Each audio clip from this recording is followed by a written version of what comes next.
Good morning, everyone. Welcome back to our morning coffee time for Tuesday.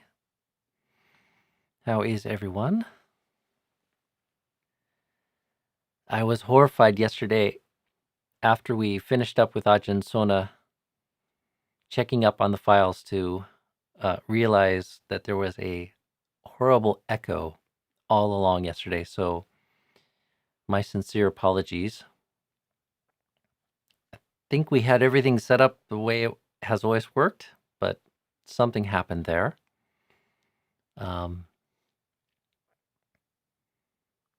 Several people said they didn't mind, but there is some clean audio if people do want to re-listen to that. I don't think we're going to take the time to go back and splice it in and match it all up, but I'll be posting in the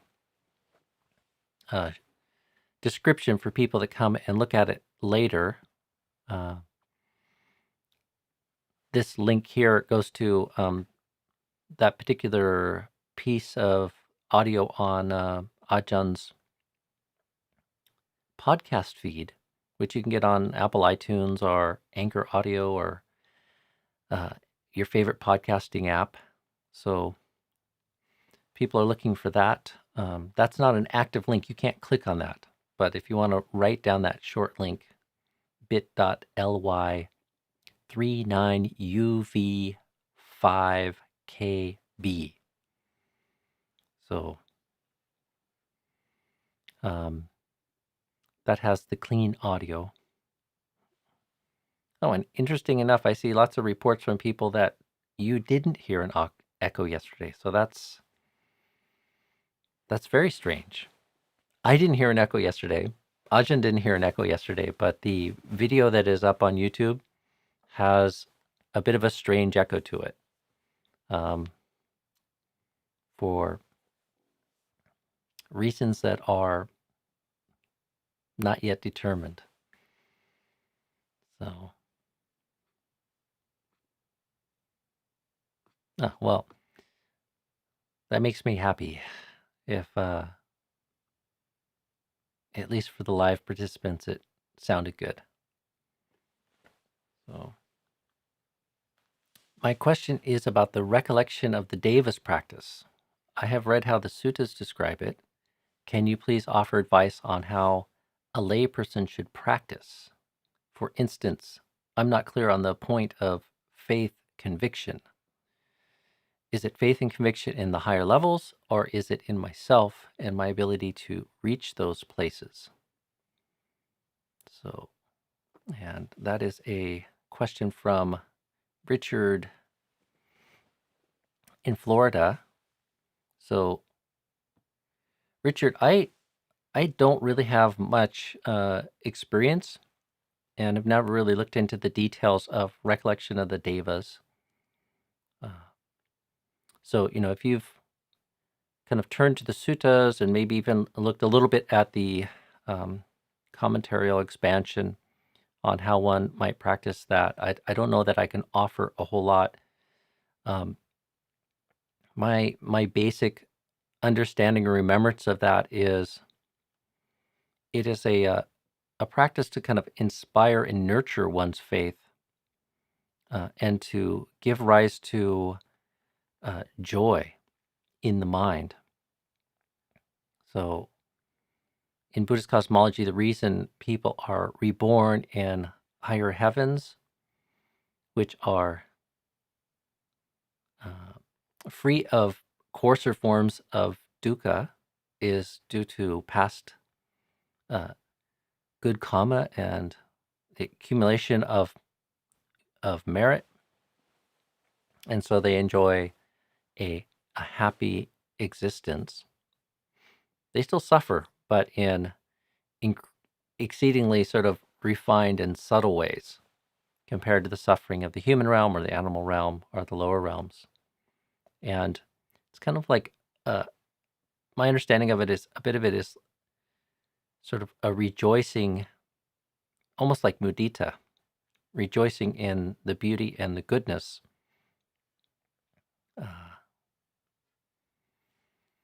And it helps uplift the heart and can be a cause for overcoming the hindrances and the arousing of piti and sukha and a kind of joy. And it's connected with faith, and the faith in conviction in the power of goodness. So,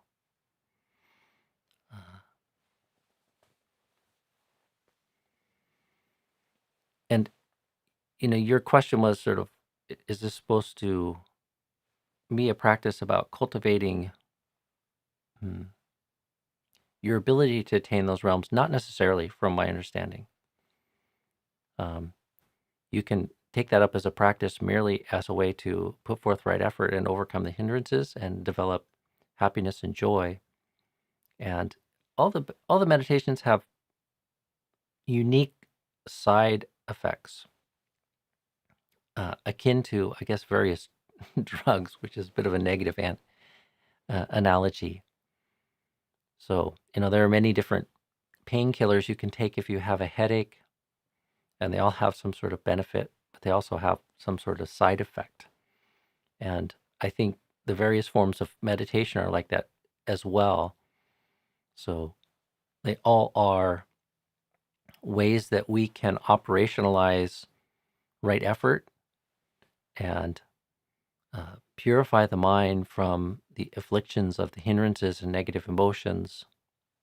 But the root, the technique that one uses to get there might have some slightly unique side effects, even though it's taking the mind to the same place. So, and that becomes even more true when we start talking about meditation that successfully kind of culminates in the serene states of the jhanas.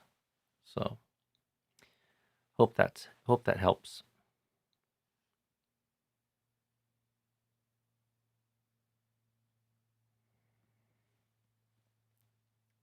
Good morning, Eleanor. Can you talk about how Zen and Theravada Buddhism and maybe other schools differ according to your point of view? Why would you choose one and not the other? Well, I can't talk authoritatively about Zen Buddhism. I've never really studied it in really any depth. I've only kind of an accidental and casual kind of understanding of it. And so, to even opine about it on the internet is kind of a dangerous activity. I'm bound to offend somebody who knows more than I have or is more invested in their relationship to Zen Buddhism. So, the most basic thing that I could say about it is I think all Buddhist scholars recognize Theravada Buddhism to be early Buddhism, a much earlier strata of Buddhist thought and practice, with a much stronger connection to the Indian subcontinent, South Asia. And Zen is a much later school or set of schools of Buddhism that primarily comes out of China, East Asia. So why choose one and not the other? This largely has it. I mean, there's an element of chance. There's an element of what it is that one is drawn to. When I was first exposed to any notion of Buddhism or Buddhist teachings, there was very little written about Theravada Buddhism in America. I had heard about Zen Buddhism probably first, and that was maybe largely due to the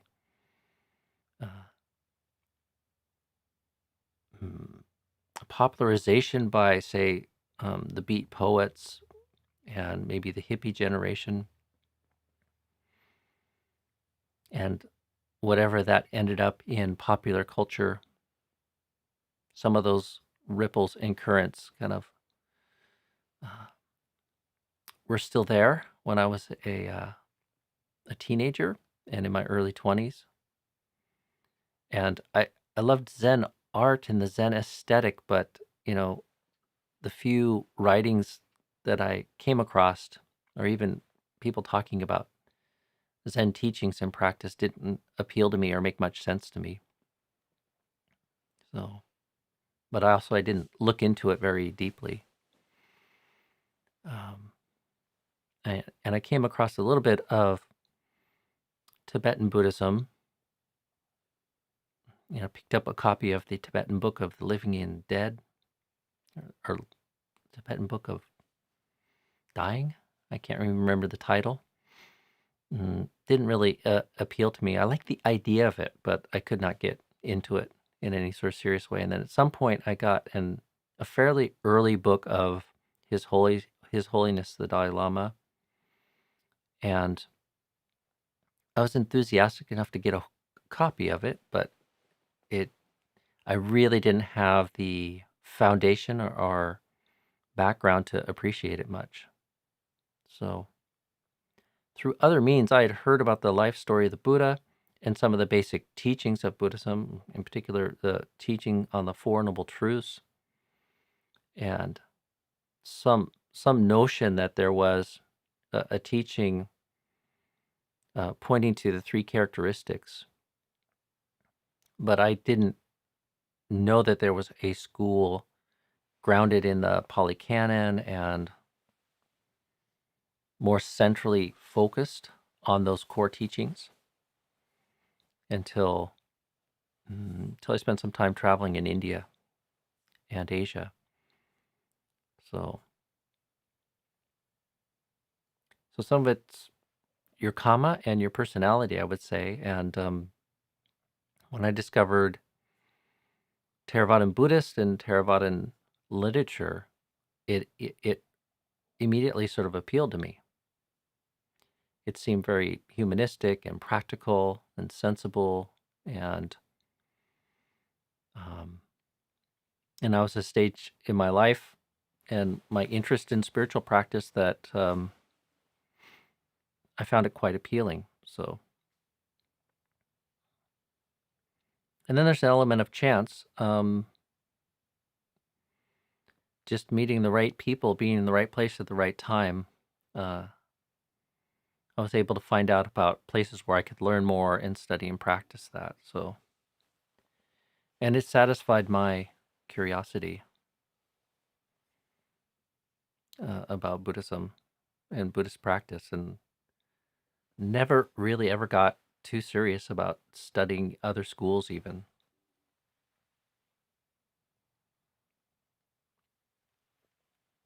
Occasionally I would feel a little bit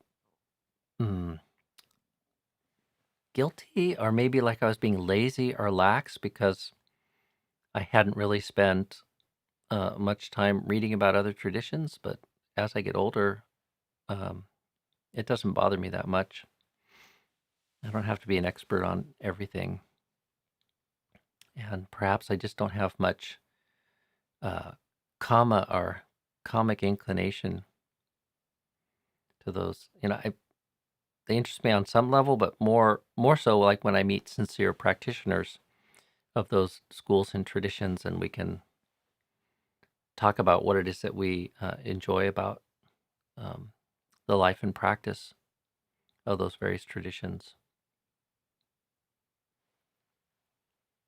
Good morning, Stan. Ajahn Sona did not mention Bhante G's book Beyond Mindfulness in plain English. Is that book useful when following Ajahn Sona's approach to Jhāna or misleading?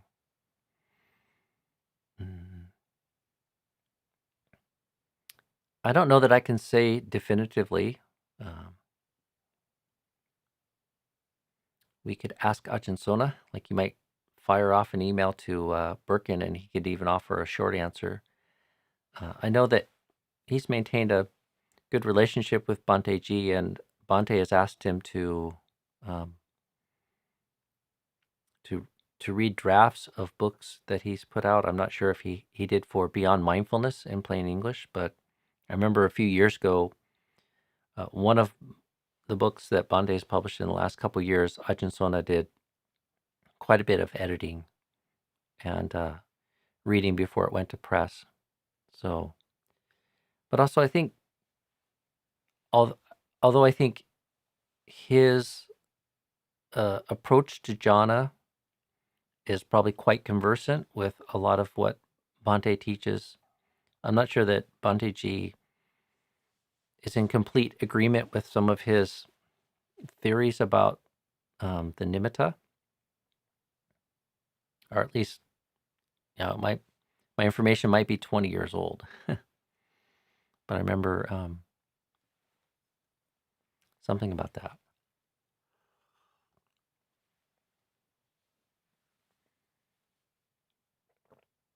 Yesterday, somebody asked Ajahn, what more should we read? And,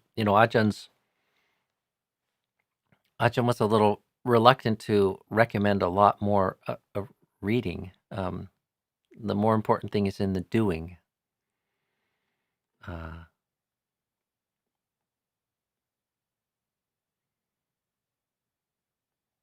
And there can be this tendency, like, I think reading about jhana can be, it's a tricky business. I mean, it can be kind of helpful to get a little bit more information, but it tends to be a little bit of a controversial and somewhat divisive subject. So,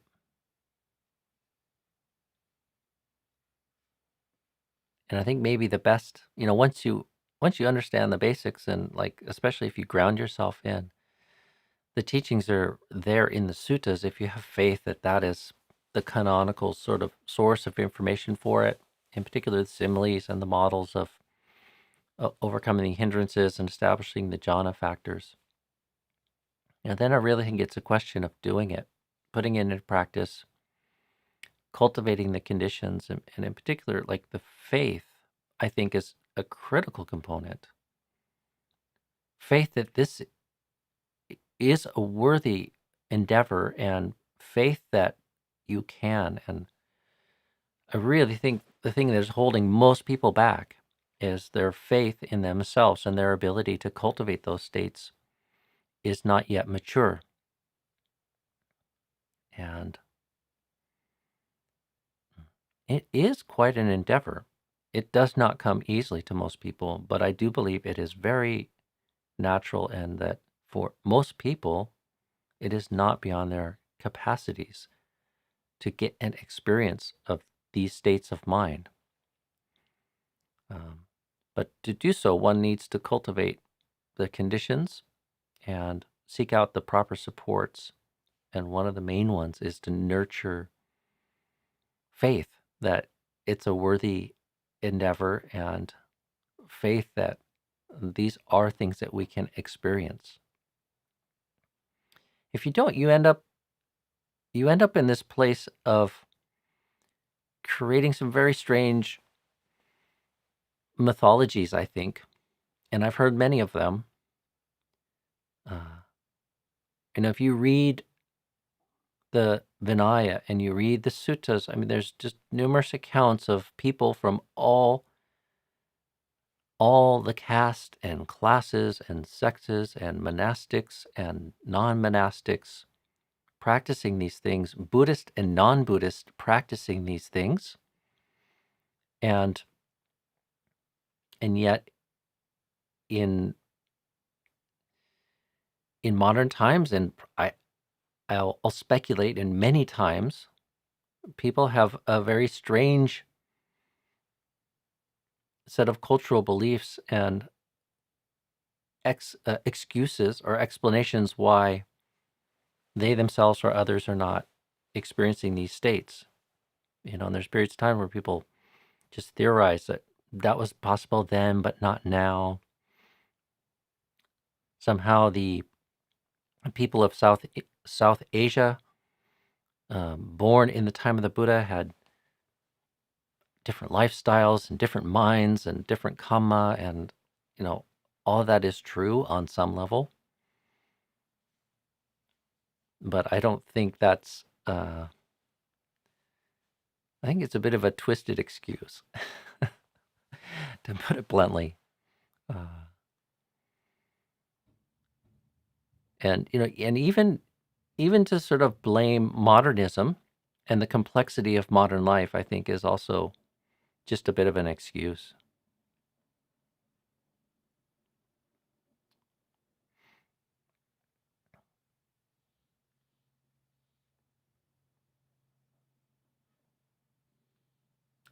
These states are natural and inherent possibilities in the realm of human conscious experiences, and one just needs good information and faith that it's worth doing, and then to spend the time cultivating the conditions and experimenting and trying to get a sense for it. And it's maybe an art and not a science, so it is a difficult and tricky endeavor for most people, and it takes some real persistence.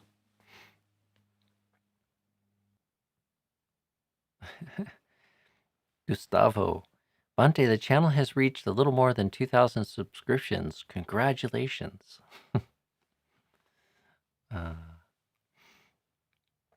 Well, we're not really after the numbers. I think I'd quite prefer for this to be our own little quiet secret on YouTube. But it is nice to share it with people that appreciate it. Oh, I see Ajahn Sona has joined us. I stayed safe in recommending my own teachings. Other books may indeed be good, but I don't have time to review everything in detail. Okay.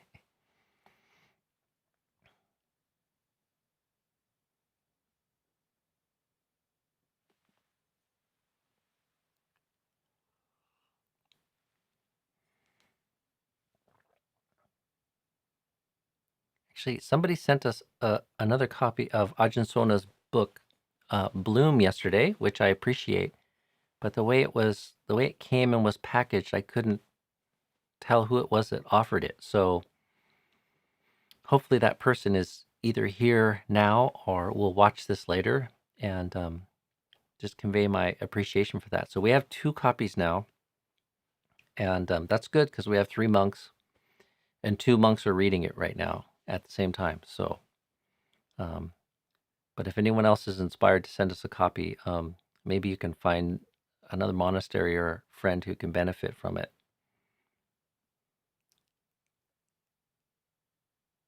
Eleanor, this is the strangest question I've probably ever been asked as a monk. My housekeeper's feet smell awful. What would you do? What is the right thing to do? Can I tell her? And how so?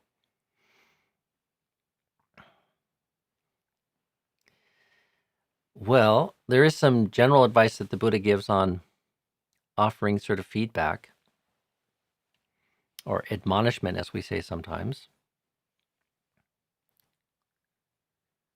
So he wasn't a complete laissez-faire advocate. We do affect each other, and in relationship and in families and communities. How we behave does make a difference. So if you can, if you're speaking to that which is true, beneficial, useful, you deem that she would be receptive to an inquiry or pointing out, then you might find the appropriate time and situation to bring the subject up. I think oftentimes where we go wrong is we don't say something until we're annoyed or angry, and it's never good for that to be the motivation to offer feedback to somebody. even if you're sure that they're doing something wrong or unskillful. You really should hone in on what is true and be kind of speaking for their benefit, and be really honest with yourself that it is for their benefit, because sometimes we posit that it's for their benefit as a mask for our own annoyance, frustration. I mean, there could be some sort of reason. She could not be aware of it. She could have some health condition. She could be lacking some information about what else she could do so they don't smell. So, and it's an important skill to learn how to navigate those interactions in relationship. I think if you ground yourself, though, in good intentions and loving kindness, and then use a little bit of wisdom as to time and place and whether or not it will be well received, then you can learn that.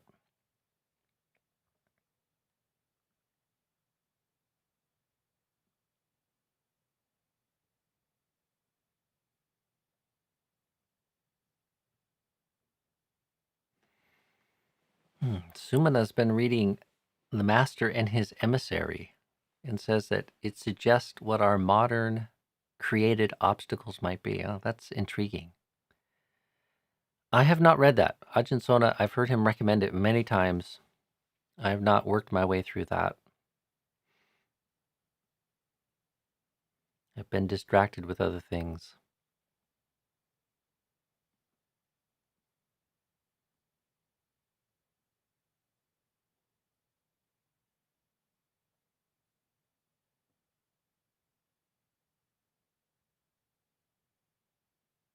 And Sumana, maybe it was you who sent it, because it was from Amazon that it came. So, but I didn't see a note in it.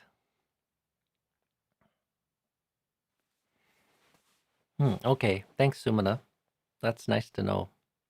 And I'm looking forward to Gil Fronsdale's Dhammapada. I've wanted to read that for a while. So, and if we have 3 copies of Bloom, then that means I have one to share with friends. So maybe I'll pass that around.